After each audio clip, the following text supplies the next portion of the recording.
আসসালামু আলাইকুম guys, welcome to another new blog video. আজকে আমরা করতে যাচ্ছি আম ভর্তা। তো আম ভর্তা করার জন্য প্রথমে আমরা নিয়ে নিলাম কাঁচা আম আমাদের গাছ থেকে, যেটি আমরা ইতিমধ্যে পেরে নিয়েছি। তো এরপরে আম নিয়ে একটু স্লোমো করে নিলাম, পাশেই সাথে সাথে আমগুলো সুন্দরভাবে ধুয়ে নিলাম। এরপরে শুরু হয়ে যাবে আমাদের আম কাটার যুদ্ধ, আম সিলার যুদ্ধ।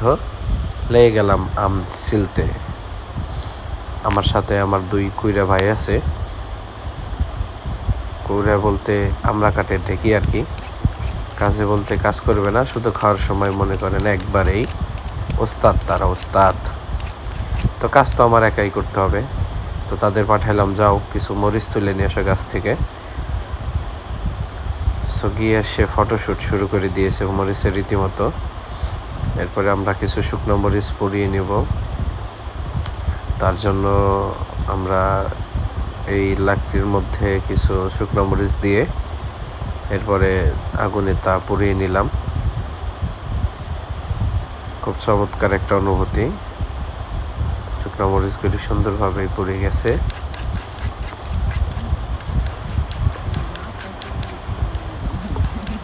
এরপরে শুরু হয়ে গেল আমাদের আম কাটাকাটির যুদ্ধ।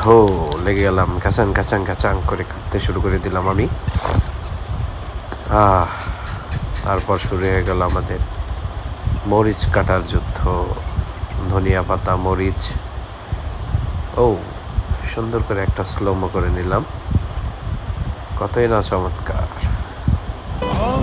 আম মাখা খেতে খুবই চমৎকার লাগে, খুবই ভারী মজা।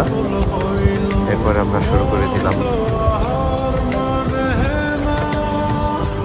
কাছে আইসো আইসো রে বন্ধু, প্রেমের কারণে। এরপরে মরিচগুলি দিয়ে প্রয়োজন মতো আমরা লবণ দিয়ে দিলাম। এরপরে হাত দিয়ে মাখাও আর মাখাও, মাখাও আর মাখাও, চিপকাই চিপকাই মাখাও, চিপকাই চিপকাই মাখাইয়া ঝাল ঝাল কইরে।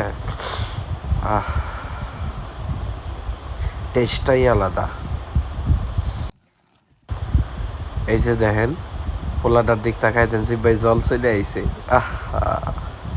মাসুম পোলাগুলি আম মাখা খাওয়ার জন্য কি অধীর আগ্রহে বসে আছে। মাখানো শেষ হওয়া মাত্রই কোপ হবে, কোপ। মাখামাখির পর্ব শেষ, এবার খাওয়া শুরু। মাখা মাত্রই শুরু হয়ে গেল তাদের হস্তযুদ্ধ। কি সুন্দর চুমুক, চুমুক আর চুমুক, কি যে শান্তি ঝোল খাইতে। ইস, রীতিমতো আর একজন চামিচ বানাইতে ব্যস্ত। দেখা যাক কে যেতে।